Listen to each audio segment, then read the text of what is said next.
Is that right, Selena? Yeah, it is, yeah. Thank you, Bhante. The sutra about the Buddha, no? He gave the sutra name is Rohitassa Sutta. That Rohita is the divine person. Okay, you can view the story and Yes, Bhante, thank you. elaborate. So it's a small sutra. It's a story of a Deva who used to be a mystic yogi who was able to get into the deep jhanas. And this Deva went up to the Buddha. He went to the Jetavana monastery in Atapindika's park. And it was usually during the middle of the night / early morning. That was when the Devas / aliens would visit the Buddha. And he visited the Buddha and he came up to him, he paid respect and sat to one side and asked him,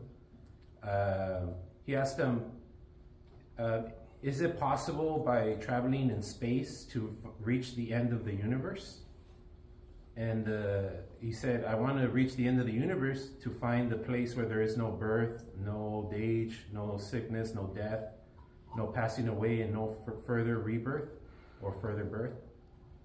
And the Buddha said, no, it is not possible by traveling in space to see the end of the universe where there is no birth, no old age, no dying, no passing away, no further birth. But then he said, but I do declare that without reaching the end of the universe, it is impossible to find an end to suffering.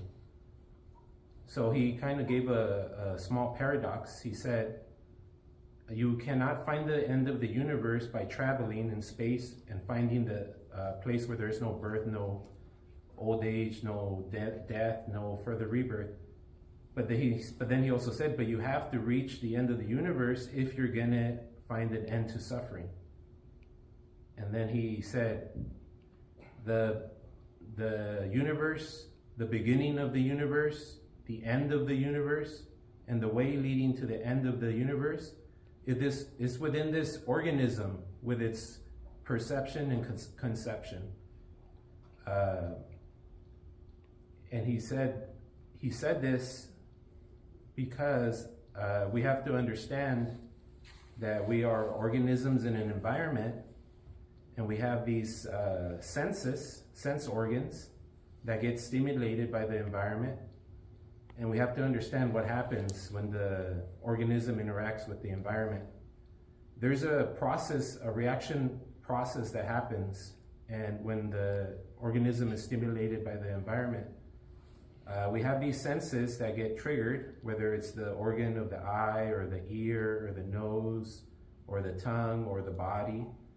And each organ has its own particular types of sensory neurons, which are a certain type of cells of the nervous system. And these cells, depending on the certain type of energy, whether it's electromagnetic waves when we see light, or if it's vibrations in the air, or if it's chemical energy through the tongue or the nose, it stimulates the organs, and then it sends an electrochemical signal up to the brain. We have so many cells in the body, and especially in the nervous system, and as soon as the cells in the organs get stimulated, it shoots an electrical signal to the next cell, and then that shoots an electrical signal to the next cell, and to the next cell, and to the next cell, all the way up the spinal cord up to the cerebral cortex, the brain. And usually if we look at the eye, it goes towards the back of the brain where the occipital lobe is, the visual cortex. And it starts to construct an image, and then it pulls information from all the senses, because all the senses are sending information up to the brain based on the stimulation from the environment. And the nervous system automatically starts constructing before you're even conscious of what's happening. This is all happening before you're conscious. And the nervous system starts to construct an image, and then when there is the construction of an image, automatically there is perception of what is being constructed. And this is just a reaction. No one's doing this. This is the reaction due to the presence of the necessary conditions. There was the eye, and there was the stimulation of the eye. And because of this, there is perception. And the perception is perceiving and identifying the image that was constructed by the nervous system. Because when we look out through the eyes, it's not a window. You know, they say that the eyes are the windows to the soul, but they're not windows. You can't see through your cranium. You can't see through your cranium. What you're seeing is an image that's constructed by your nervous system. And when Bhante Sanatha Vihari mentioned how our eyes are really seeing everything upside down, and they're crossed too, but it's our brain fixes that image into what we perceive now, right now when you have your eyes open. And so when the nervous system starts constructing, which is happening unconsciously, we're unconscious of this construction, and the perception identifies the image that was constructed, it identifies it by giving it a name. It's a cup, it's a face, it's a car, whatever. When we see a painting on the wall or mural, we identify the picture based on our past experiences. And so once we've identified the image by giving it a name, we then use the information of all our senses to create an object. Because when we look, I mentioned, like, if I take a picture of everybody with my phone and we look at the picture, it's just a 2D picture. But the picture doesn't turn into an object until we use all the other senses as well. Because then we can touch the object, smell the object, taste the object, hear the object. It's only when we have all the sense information that we create an object. Before it was just an image. It was just a bunch of colors put together. But then when we use all the information of the senses, we've objectified experience. We've made an object. And when all the information, there's one place it gathers at, and that's at the cerebral cortex. All the senses meet at the cerebral cortex. So that process of forming an object, of constructing an object, of objectifying, is the process of cognition, cognizing, interpreting what it is that you are perceiving, interpreting the situation. And when we cognize, because normally in traditional Buddhism, traditional Theravada Buddhism, this word cognition is the Pali word passa, and the Pali word is normally translated as contact, but that's an incorrect translation, because contact would be more appropriate for what the body does when it touches.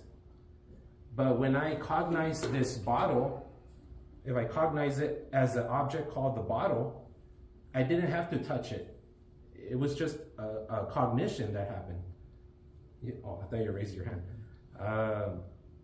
So this cognition is what creates the object. It's not appropriate to call it contact. Someone who calls it contact is because they're going based off the translations of their teachers, but they never understood the process of experience. So when we form an object, something happens. Now we become conscious of a feeling. Every object we we cognize and interpret, automatically there's a feeling that comes with it. And that feeling can be pleasant, painful, or neutral. And if it's a painful feeling, there's a emotional reaction that gets triggered by that painful feeling. That emotional reaction is the reaction of hate. You hate that feeling, you hate that experience, and you want to get rid of it, get away from it. If it's a pleasant feeling, there's the emotional trigger of lust or greed. You want to get that pleasant feeling. Not only do you want to get it, you want to prolong it for as long as possible. Forever, if you had your wish. If I had my wish. And so this is what happens. So it all started unconsciously. The organism was born with 5 senses, and then the brain as the 6th.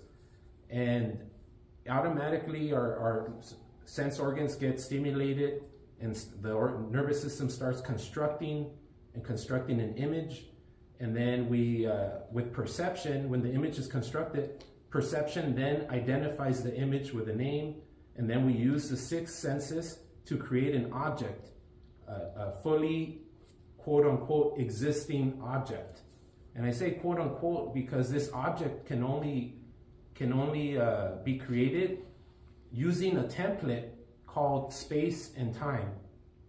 The only way we can talk about objects is if something is occupying space and something is occupying time. Right now, this bottle is occupying space right here. But, you know, when it's time to go home, we're going to throw this bottle away, hopefully, we don't litter. And then now it's gone. So it also occupied time because it only occupied that space for a certain amount of time. So anytime we're talking about objects, then we're talking about space and time. And when we create this object based on how we cognize the situation and the sense information, then there's a feeling, pleasant, painful, or neutral feeling. And then when there is a feeling, there is an emotional reaction to this feeling. And whether it's a feeling of hate, when it's a painful feeling, an emotion of hate when it's a painful feeling, an emotion of lust or greed when it's a pleasant feeling. And then there's also an emotional reaction to the neutral feeling. When the neutral feeling is there, there's the emotional reaction to existence. There's something just there existing. Right now, the walls, that doesn't give us a painful feeling or a pleasant feeling. It's just there. The walls are just there, existing. And that's what the neutral feeling correlates to the emotional reaction of existence. Because the Buddha said when the Buddha gave his first sermon, he said there's 3 types of emotions. There's the emotional urge towards sense pleasure. There's the Kama tanha is sense pleasure. Vibhava tanha is, people usually call it non-existence or non-being, but it basically means you don't want that to be there. That correlates to the hate. And then the bhava tanha is that feeling that there's just something there existing. And then what happens, as soon as there is a feeling and then an emotion that it gets triggered by that feeling, automatically there's the process of personalizing that emotion. I am angry. I want that. I want that snack. I want that girl. I want that car. I want that life. I want it. Or I'm angry. I hate that person did this to me. I hate that they fired me. I hate that my loved one passed away. Whatever the object is of how we cognize the situation, interpret the situation, a feeling comes, an emotional reaction gets triggered, and then we personalize that reaction as me. That's my reaction. Well, up to this point, up to the feeling, it was nothing but processes happening due to the presence of the necessary conditions. At no point, up to this point, did we have to talk about a person, an entity, an agent, someone in charge doing this. We didn't have to even bring that up to the discussion because everything was happening according to the process, the necessary conditions. When we got that emotional reaction, now that we got a subjective, the start of the subjective self. And as soon as we personalize, then we created the I. As soon as we personalize, we create the thing we call the I, the me, the myself. And it's similar, Bhante Punnaji used to say, when you get a pen and you take it to Staples or Office Depot and you want to personalize that pen, what do? They put your name on it. Now that pen is yours. This is my pen. If I take it to work, no one better touch it. It's my pen. It has my name on there. Well, that's what we're doing when we personalize. So as soon as we personalize, we created the concept of existence. Now there's someone existing. And when, not only that, that's the subjective part. When we created the object and we cognize that there is an object there by interpreting the situation, we created the objective experience, which is the world. There's not just one object. If you have one object, then you have every object. You have the object called the universe at that point.